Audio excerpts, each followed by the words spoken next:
नमस्कार दोस्तों, हरे कृष्णा, राधे राधे। आज के वीडियो में हम देखेंगे तुलसी विवाह के लिए हमें कौन से सामग्री की आवश्यकता पड़ेगी। तो देखिए, विवाह में बहुत सारे सामग्री लगते हैं, तो आप एक पेन और पेंसिल ले लीजिए, कॉपी ले लीजिए और लिस्ट बना लीजिए। तो देखिए, सबसे पहले हमें तुलसी मैया चाहिए, एक चौकी चाहिए और नीचे हमें गेरू मिट्टी से एक मंडप का नीचे जो हमने बनाते हैं ना, एक चौक पूरना रहता है। तो गेरू मिट्टी से चौक पूरा जाता है, इसीलिए हमने यहाँ पे गेरू मिट्टी ले लिया और इसके ऊपर चावल या आटा या हल्दी, कोई भी चीज़ से जो है ना स्वास्तिक वगैरह बनाएंगे, तो आप या तो चावल का आटा ले सकते हैं, नॉर्मल आटा गेहूं का ले सकते हैं, या हल्दी वगैरह ले सकते हैं। तुलसी मैया का जो गमला है इसको साफ़ सुथरा कर लीजिए। तुलसी मैया का गमला आप ज़रूर ले लीजिए और एक पटला ले लीजिए जिसमें हम भगवान शालिग्राम जी को बैठाएंगे। तो शालिग्राम जी को बैठाने के लिए आप कोई भी सिंहासन, छोटा सा पटला वगैरह, या आपके यहाँ पे स्पेशल कोई आसन है तो आप वो भी ले सकते हैं। शालिग्राम जी की एक विग्रह हमें चाहिए, अगर नहीं है तो आप शालिग्राम जी, भगवान श्री विष्णु जी, नारायण जी की कोई फ़ोटो या मूर्ति के साथ भी भगवान की से जो है ना तुलसी मैया की शादी कर सकते हैं। लेकिन शालिग्राम जी के साथ ही एक्चुअल शादी होती है, तो संभव है तो शालिग्राम जी ले लीजिए। अब जो है ना वरमाला हमें लेना है, तो देखिए एक छोटा सा वरमाला मैंने शालिग्राम जी के लिए और एक माता तुलसी के लिए वरमाला मैंने ले लिया है।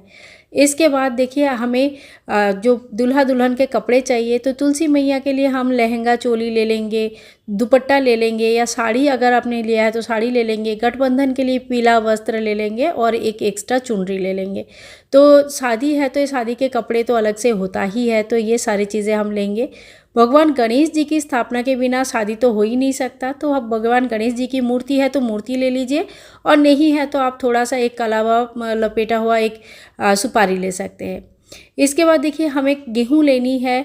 आप अगर तुलसी विवाह एकादशी के दिन कर रहे हैं तो आप गेहूं ले लीजिए, बजरा ले लीजिए। लेकिन अगर एकादशी के बाद कभी भी कर रहे हैं, द्वादशी से लेकर पूर्णिमा तक, तो आप चावल का यूज़ कर सकते हैं। इसके बाद माता तुलसी को चढ़ाने के लिए हमें 16 श्रृंगार, सिंदूर की डब्बी इत्यादि जरूर लेनी है। 16 श्रृंगार नहीं ले पाते हैं तो आप देखिए, चाहे तो आप 7, 5 जितना भी आपसे हो पाता है उतना ले लीजिए। 1 रुपया का एक सिक्का या चांदी का एक सिक्का रख लीजिए सिंदूरदान के लिए। इसके बाद देखिए 365 बाती का दीपदान तुलसी विवाह में जरूर की जाती है, तो आप 365 बातियों का एक दीप जरूर बना के रखें और इनको दीपदान के लिए हमें तैयारी करनी है। तो दीपदान के लिए हम 365 बाती का एक दीप ले लिया है। घी का एक दीपक हमें साक्षी स्वरूप पहले ही प्रज्वलित करनी है। जल चढ़ाने के लिए जल ले लीजिए कमंडल में, या थोड़ी सी आचमनी के लिए अलग से हमने जल ले लिया है। इसके बाद देखिए हम सामान में जो लिस्ट आप तैयार कर लीजिए, बार बार बोल रही हूँ नहीं तो भूल जाएंगे। तो थोड़ी सी हमने धूप ले लिया है और इसमें देखिए पान के पत्ते ले लिए हैं, आम या अशोक के पत्ते ले लीजिए घट स्थापना के लिए, कुछ फूल ले लीजिए। तो इन सारी चीज़ों का हमें आवश्यकता पड़ेगी, तो इन सभी चीज़ों को हमने ले लिया है। आप अभी मिट्टी का, चांदी, पीतल, तांबा, कांसा का घट ले सकते हैं घट स्थापना के लिए। हल्दी के गांठ, सुपारी, लौंग, इलायची, फूल, थोड़ी सी रोली मोली इत्यादि ले लीजिए घट स्थापना के लिए। तो देखिए यहाँ पे हमने मिट्टी के घट आपको दिखाया, आप चाहे तो पीतल के घट में भी घट स्थापना कर सकते हैं। घट स्थापना में आप श्री कलश की स्थापना कर सकते हैं, तो इसीलिए आपको एक नारियल चाहिए होगा, और नहीं तो आप दिया का जो दीप कलश होता है, दीप कलश की स्थापना अगर करते हैं तो आप प्रदीप जलाकर भी स्थापना कर सकते हैं। तो देखिए इस तरह का एक जटाधारी नारियल ले लीजिए, थोड़ा हिला के देखिए, पानी होना चाहिए। और इसके बाद जो ना आप चाहे तो इनको कलावा लपेट के भी रख सकते हैं, नहीं तो आप चुनरी भी लपेट सकते हैं। पीला वस्त्र जरूर ले लीजिए, आसन, पीला वस्त्र भगवान श्री विष्णु जी, नारायण जी को बहुत प्रिय होता है। इसके बाद थोड़ी सी दूध हम ले लेंगे, हल्दी के साथ दूध मिलाकर जो है ना हल्दी का रसम किया जाता है। 5 प्रकार का फल ले लीजिए, सिंघाड़ा आपको जरूर लेनी है, हल्दी लेनी है और कुमकुम लेना है। पूजा थाली में क्या क्या होना चाहिए चलो बता देती हूँ। ये है कुमकुम, फिर चंदन, फिर थोड़ी सी हल्दी लेनी है, तिल लेनी है, एकादशी है तो तिल जरूर लेनी है, फिर कलावा वस्त्र स्वरूप 2 जेनई, एक भगवान श्री विष्णु जी शालिग्राम जी के लिए, एक भगवान गणेश जी के लिए, इत्र लेनी है।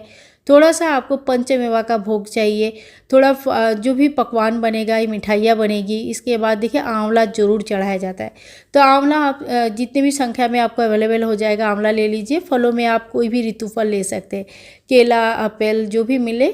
लेकिन इस समय जो सिंघाड़ा का विशेष महत्व है, तो सिंघाड़ा अगर मिल जाता है, खास करके हरे कलर का सिंघाड़ा अगर आपको मिल जाता है तो आप भोग में जरूर चढ़ाएं। थोड़ी सी दक्षिणा आपको जरूर रख लेनी चाहिए।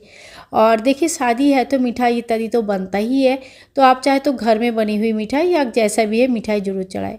इसके बाद कपूर लेंगे आरती के लिए। भगवान श्री विष्णु जी को चढ़ाने के लिए थोड़ी सी थोड़ी एक कपड़ा पीला कपड़ा ले लेंगे। माता लक्ष्मी के लिए लाल कपड़ा लिया जाता है। तो दोस्तों देखिए, इसके बाद ना हमें कार्तिक महात्म्यम के जो बुक आता है, इसके लास्ट में भगवान श्री शालिग्राम जी की आरती, माता तुलसी जी की आरती, 40 तुलसी विवाह का नियम इत्यादि सब दिया रहता है। तो आप कथा भी यहाँ से पढ़ सकते हैं। तो ये टोटल सामग्री मैंने आपको दिखा दिया है। तुलसी विवाह के लिए हमें जो भी सामग्री चाहिए, इससे ज़्यादा भी आप सामग्री कर सकते हैं। इसके अलावा देखिए, दान के लिए कुछ सामान हमें चाहिए होगा, और मंडप बनाने के लिए आप जो है ना इस तरह का गन्ना ले सकते हैं। पूरा गन्ना, एक एक गन्ना चारों तरफ चार कोने में लगा सकते हैं, या एक ही गन्ना का छोटे टुकड़े इस तरह से कर लीजिए 2-2 फीट की, और फिर उससे भी मंडप बना सकते हैं। ठीक है, तो इसी तरह से देखिए, तुलसी विवाह का जो सामान, इससे कहीं ज़्यादा भी हो सकता है, थोड़ा कम भी हो सकता है, तो कोई दिक्कत नहीं है। इसमें आप कभी भी बढ़ा सकते हो। दान की सामग्री अपने हिसाब से आप इसमें ऐड कर सकते हैं। जैसे कुछ भी दान करना हो दान कर सकते हैं। तो दोस्तों आज की वीडियो यहीं तक, मिलते हैं नेक्स्ट वीडियो में। तब तक के लिए हरे कृष्णा, राधे राधे, हैप्पी तुलसी विवाह।